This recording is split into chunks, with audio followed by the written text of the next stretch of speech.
Review of Raththam. Vijay Antony గారి lead రోల్లో director CS సముద్రం డైరెక్ట్ చేసిన ఈ తమిళ మూవీ October 6th తమిళ లాంగ్వేజ్ లో థియేట్రికల్ రిలీజ్ అయ్యి పాజిటివ్ ఫీడ్బ్యాక్ అందుకుంది. సో రీసెంట్ గా ప్రైమ్ ఓటీటీలో రిలీజ్ అయిన ఈ క్రైమ్ థ్రిల్లర్ చూసాక నా ఎక్స్పీరియన్స్ చెప్పాలంటే నాకైతే వర్కౌట్ అయింది. డెఫినెట్ గా ఒకసారి అయితే చూడొచ్చు. అండ్ ఈ మూవీని నేనైతే వితౌట్ ఎక్స్పెక్టేషన్స్ తో జస్ట్ ర్యాండమ్ గా చూశాను, ఓన్లీ ఫర్ విజయ్ ఆంటోనీ గారు. ఆయన మూవీస్ ఒక్కోసారి ఫెయిల్ అవ్వచ్చేమో కానీ కొత్త కంటెంట్ ని డెలివర్ చేయడంలో ఎప్పుడు ఫెయిల్ అవ్వలేదు. ఈ మూవీ కూడా అదే జోన్ లోకి వస్తుంది. ఒక క్రిమినల్ క్రైమ్ చేయడానికి బిహైండ్ ద రీజన్స్ చాలా ఉంటాయి, బట్ అందులో నుంచి ఒక యూనిక్ అప్రోచ్ తో ఈ మూవీని ముందుకు తీసుకొచ్చారు. అండ్ ఆ ఒక్క పాయింట్ నన్ను ఈ స్టోరీకి హుక్అప్ చేసింది.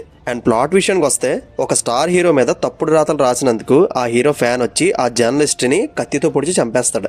ఇదే ప్యాటర్న్ లో ఒక 3 హత్యలు పబ్లిక్ గా జరుగుతాయి. సో దీని వెనకున్న మిస్టరీని బయటపెట్టాలని world famous investigative journalist Ranjith రంగంలో దిగుతారు. అండ్ నెక్స్ట్ ప్రొసీడింగ్స్ ఎలా వెళ్ళాయి అనేది రెస్ట్ ఆఫ్ ది స్టోరీ. అయితే 2 hours 20 minutes రన్ టైం ఉన్న ఈ మూవీలో మెయిన్ థీమ్ పాయింట్ వెళ్ళడానికి అప్రాక్సిమేట్లీ 40 minutes టైం తీసుకున్నారు. హీరో బ్యాడ్ పాస్ట్ గానీ, సాంగ్స్ గానీ, ప్రెజెంట్ తన సిచ్యువేషన్ ఏంటి అనే టోటల్ ట్రాజడీ అంతా మరీ ఎక్కువ ప్రొలాంగ్ చేసి స్లో నెరేషన్ తో చూపించడం వల్ల బోర్ ఫీల్ అయ్యాను. బట్ ప్రీ ఇంటర్వెల్ ముందు నుంచి మూవీ ఫాస్ట్ బేస్ లో ఇంట్రెస్టింగ్ ఇన్వెస్టిగేషన్ తో వెళ్తుంది. అండ్ హేట్ క్రైమ్ అనే కొత్త పదాన్ని ఈ మూవీలోనే చూశాను. క్రైమ్స్ ఇలా కూడా జరుగుతాయా అండ్ దీనికి కూడా ఒక సపరేట్ బ్యాచ్ ఉంటుందని షాక్ అయిపోయాను. బట్ ఇది రియాలిటీకి దూరంగా ఉండొచ్చేమో.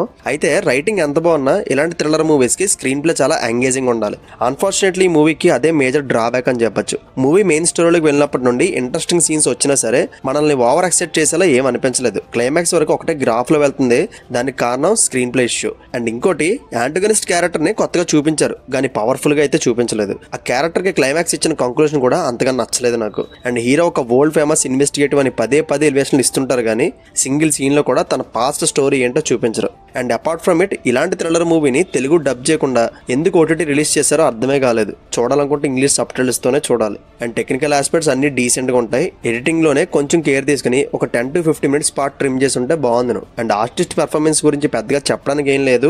ప్రతి ఒక్కరు వాళ్ళ రోల్స్ కి జస్టిఫై చేశారు. అండ్ అడల్ట్ కంటెంట్ ఏముండదు, డెఫినెట్ గా worth watchable.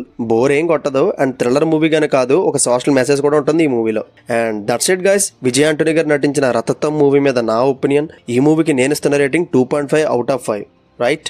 And see you in the next video. Take care friends. Thank you.